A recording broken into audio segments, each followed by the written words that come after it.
This is Here's How, Ireland's political, social and current affairs podcast, presented by William Campbell.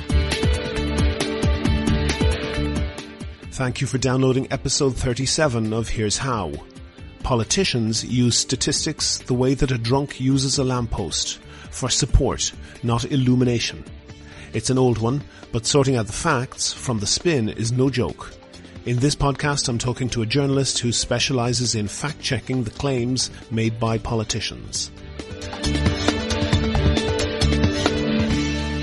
Here's How is Ireland's political, social and current affairs podcast. Make your view heard. Just dial 076 603 5060 and tell the world what you're thinking. Your voicemail may be included in the next podcast. You can find tips on recording your contribution and other ways to contact the show at here'show.ie/call. What does Venezuelan Coca Cola have to do with trying to rent somewhere to live in Ireland? They seem like totally unrelated things, but there is the point that, like a house in Ireland, you can't get Coca Cola in Venezuela at the moment. Coke have totally stopped their production there. Personally, I can't stand the stuff, so I don't think it's much of a loss. But what's happening gives us an important lesson. Coke have stopped production because their main raw material, sugar, is no longer available. There's no sugar in Venezuela. That's a bizarre situation, because it's a tropical country that grows a lot of its own sugar, but it's true. Since 1999, Venezuela has been ruled by the party of Hugo Chavez. He was the president up to 2013. It's a socialist government that has determined to share the wealth of Venezuela's oil resources equally, particularly to help the poor.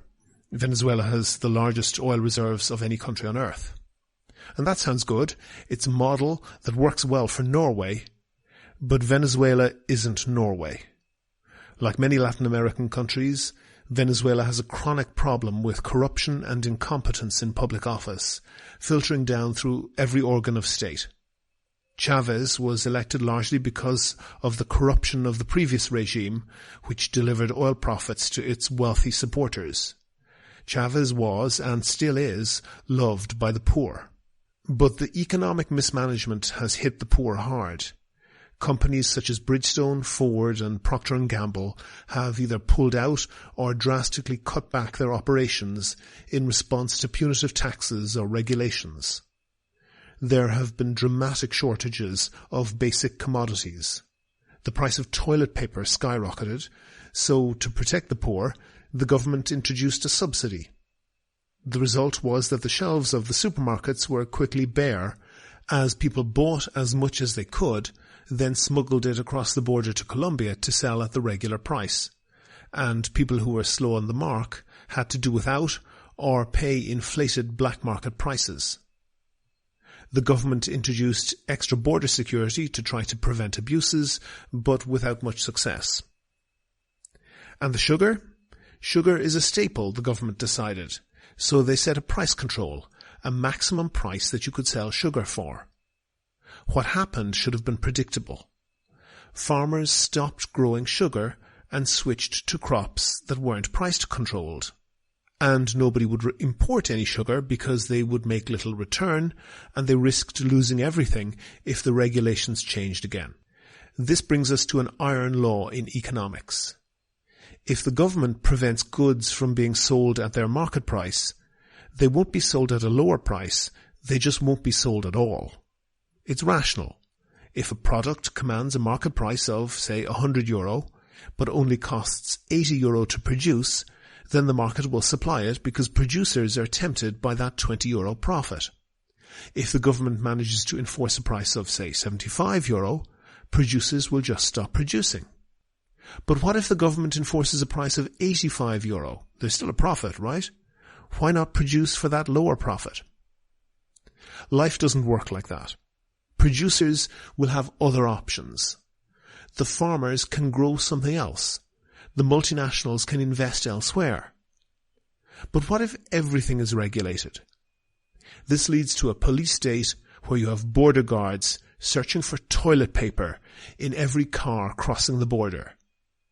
Modern society is just too complex for the government to plan every aspect of every industry.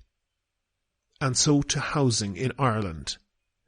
Despite the ghost estates, there aren't enough houses in the right places in Ireland. Think of it like a queue with 100 families in the queue, ordered by how rich they are. But there are only 90 houses, so only the first 90 families can afford a house. No matter what grants or schemes you dream up, the last 10 people in the queue just aren't getting a house. Schemes like rent control don't create any new houses. Quite the reverse. They deter people from building or renovating properties to put them on the market. The housing agency said recently that there are 250,000 vacant properties in Ireland. The solution to this is not to punish people who are renting out their properties. Like with Venezuelan sugar, that'll just derive supply out of the market. The solution is to punish people who don't put their properties on the market.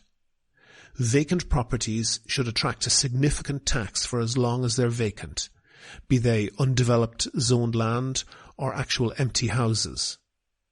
Vacant and derelict properties suck the life and the value out of surrounding communities, and the best rent control in the world would be a plentiful supply in the market.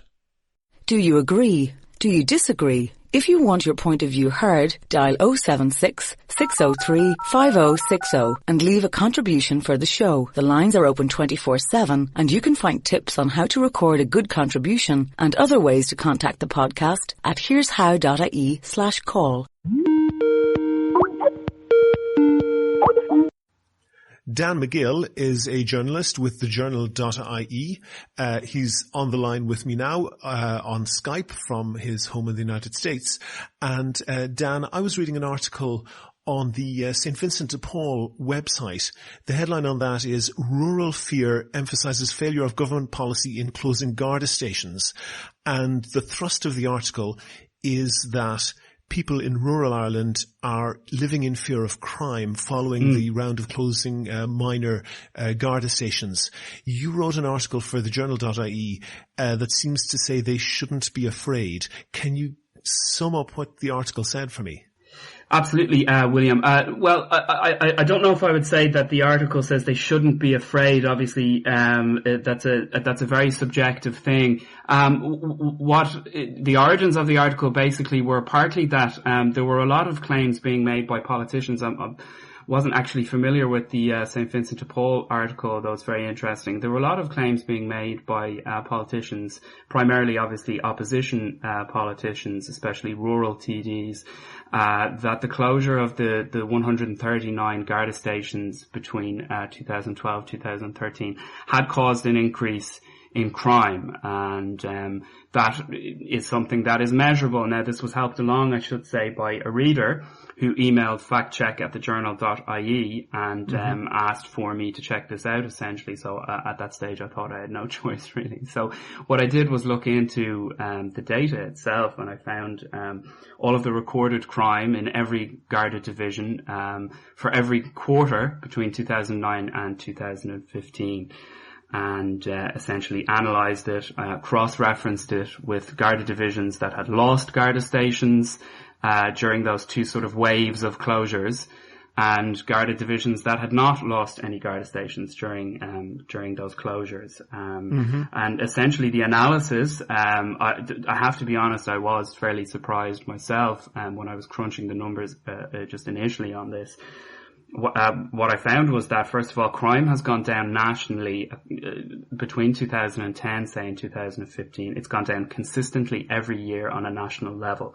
Crime is much lower. Recorded crimes are much lower up to the end of 2015 than they were in the, say, 4 or 5 years running up to that. What I also found was that crime actually decreased at a faster rate in Garda divisions that had lost a Garda station, as opposed to Garda divisions that hadn't lost a Garda station at all. I tried to look at, whether there was a correlation between the number of Gardaes, so actual Garda members in divisions, as opposed to just Garda stations, and to see whether that had any sort of role, in the crime trends over the last few years. Did it? There was a very weak correlation between Garda members in each division and crime rates when we compare 2010 to 2015. So I did a whole lot of different analyses, and I tested various different correlations, comparing 2010 with 2011 and doing a year-on-year comparison for the last 5 years. None of that provided a statistically significant correlation. I want to explain a couple of the terms that for the listeners that you're using there. Sure. One of them is statistically significant. Now, what that means is that you're dealing with a huge amount of numbers, and there's a lot of randomness in the numbers. Burglars don't go out on a very set schedule. So you can have numbers bobbing around, but what people who engage in statistics like yourself basically say that if randomness would be less than 5% likely to give you this result, you'll say that that's statistically significant. It's probably not randomness. If there's only a 5% chance you would get that result from randomness. Am I correct in that? That's exactly right, yeah. Essentially, you can find a correlation, but you can test it afterwards for its significance. And if your number is lower than 5%, what that means is there's a lower than 5% chance that the result you got was attributable to random chance. Okay. And what we mean by correlation is that when, for example, Garda stations close, does crime in the surrounding areas or in those Garda divisions go up or go down? And what you found was that there doesn't seem to be any correlation between the two. There's no, the statistics we see don't give any apparent connection between the two. Yeah, that's exactly right. On the whole, comparing year on year over the last 5 years, there just wasn't a significant correlation between Garda stations and crime rates, and there was almost no correlation whatsoever between Garda numbers and crime rates, which is pretty counterintuitive. We did a poll last night on the journal just an hour before the article went up, and I think 59% of people have, we said, what do you think happened after all these Garda stations closed? Did crime stay the same? Did crime increase, or did crime fall? And only 12% of people guessed that crime actually fell after these Garda stations closed. So it is certainly counterintuitive. And I was looking at the comments on your article in TheJournal.ie, and it was notable how people were grasping for any reason why it might be wrong, and there seemed to be a huge reluctance to accept the facts as you presented them. And there does seem to be a kind of almost a demand for the facts to fit a narrative. What do you think drives that? Oh, well, I think that's in part, we're dealing with human nature, fact-checking is very valuable, I think, if I may say so myself, but it's always going to have limitations in terms of how people actually receive it. There are all sorts of cognitive biases, and there are all sorts of reasons why people will take certain fact checks and they will share them and say this is absolutely right, because it confirms what they already thought. And if it challenges what they already thought to be the case, then in many cases people will reject it, or they will try to pick holes, or as you said, sort of try to grasp at reasons why that's not the case. I do want to say though, just in terms of the commenters, William, I think that there's a very fair reason why people might, in many cases, why people might have trouble accepting the findings of the article, and that is that people have lived experience, and people are in many cases living in fear, and to a certain extent, the extent to which that fear is rationally based, or is based on objective trends or objective statistics, it's kind of irrelevant to a certain extent. So I would accept absolutely that somebody who has had their house broken into, or somebody who was mugged, or somebody whose neighbour's car was stolen recently, that's a very powerful impression that's left on them, and it's always going to be very difficult for that to be replaced by just a sort of a statistical overview of what the trends have been. So I think, that the issue is fear, And, you mentioned it in terms of that, Vincent de Paul article at the beginning, and many rural TDs and others have mentioned that. I certainly would have no trouble accepting that people are living in fear, and that's extremely valid and very important to be considered, but obviously it's also equally valid to see what objectively is actually happening in terms of crime, in terms of the crime rates. Yeah, you mentioned rural TDs. Do you think maybe that rural Garda stations, and these are little shebeens sometimes that are open for 4 hours a day or something like this, with one Garda sitting behind a desk, it's hard to see how he would have an impact on burglaries happening, 20 or 30 kilometers away. But do you think it's a totem pole for rural TDs that it's something visible and physical that they can say, I went into the minister and I told him that Ballygo Backwards needs its Garda station, and they then can kind of put in the local newspaper that they were successful about that. And because it's so visible and physical, it gets more attention than other maybe slightly more nebulous things. Yeah, absolutely. I think that's a very fair analysis. I think that you would have to sort of dissociate, the effect or the lack of effect of Garda station closures on the actual crime rate and the crime statistics with, to a certain extent, maybe there would be a tangible, the benefit, a tangible good to a local community in reopening certain Garda stations, and that it may, help to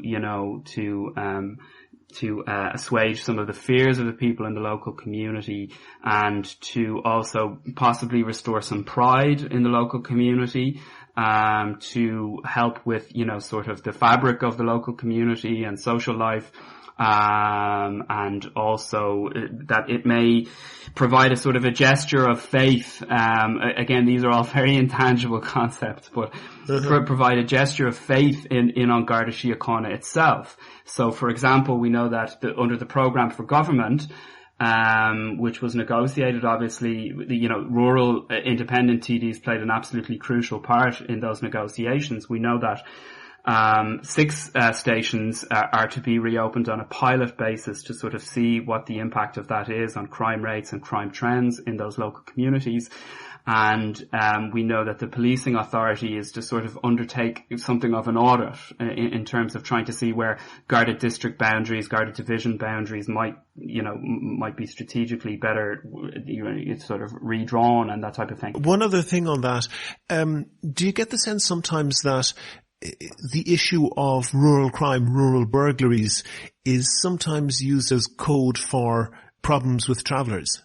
I can see why you're saying that. I haven't really sort of looked into that to the extent that I would need to. I would have to say, William, that on the whole, that may be an issue, but I would say that it's a secondary issue for people, and that the primary issue is that there is a very real fear, particularly in rural communities, not to mind urban communities, as we're seeing in recent days in Dublin, with that very different type of crime.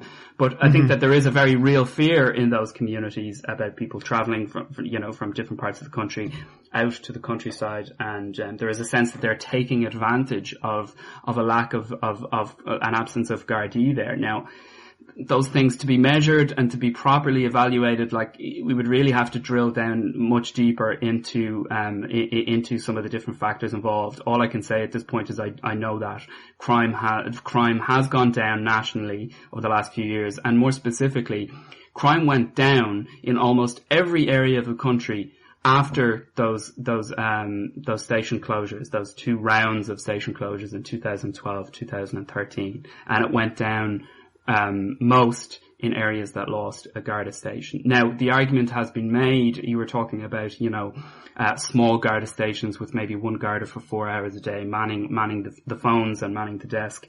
That is an argument that has been made by the Taoiseach Justice Minister, Frances Fitzgerald. She has said, that it has been reported to her, I suppose anecdotally, by senior Gardaí that the decline in crime rates is attributable to the fact that Gardaí in rural areas in particular are now more mobile and more apt to tackle crime and to be more responsive to crime as it happens rather than being. Do we think that a Garda driving around somewhere is in his car is more likely to deter a burglary 10 or 20 kilometres away than a Garda behind a desk signing passport forms? Well, that's a very difficult question to answer. I would say yes, if there is somebody on patrol, as the Minister has said, more mobile policing, somebody who is visible out on the street, whether on foot patrol or whether in the patrol car, that they are visible, that they are showing their face, that they are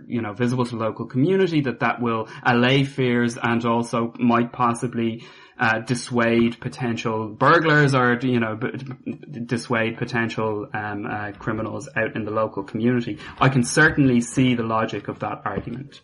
Dan McGill, author of the Fact Check series on TheJournal.ie, thank you very much for talking to me. Thanks, William. If you like the Here's How podcast, please rate and review the show on iTunes and other podcast providers. Share it on Facebook and Twitter. Tell your friends. But most of all, make your views heard. Call us on 076 603 5060.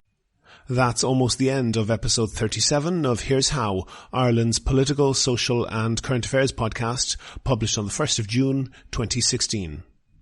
There's links to the articles we mentioned and other references on this show's page on the website. If you can think of a topic that you think should be covered, or if you want to suggest someone to include, and that could be yourself, then let me know. If you like the podcast, please go on iTunes and give it a rating or even write a nice review. Also, please like the show on Facebook, follow the podcast on Twitter at Here's How Podcast, follow Dan McGill at DanMacG, and subscribe to the show. That means it shows up automatically in your podcast feed. You can use iTunes, Stitcher, TuneIn Radio, or any other podcast app or software. If you don't know how to do that, there's step-by-step instructions on the website, and you can get in touch. It's all at www.hereshow.ie. Don't forget to go out in the sunshine and tell all your friends how great the podcast is. The next show will be uploaded on Wednesday, the 8th of June. The Here's How podcast is produced and presented by me, William Campbell. Thank you for listening.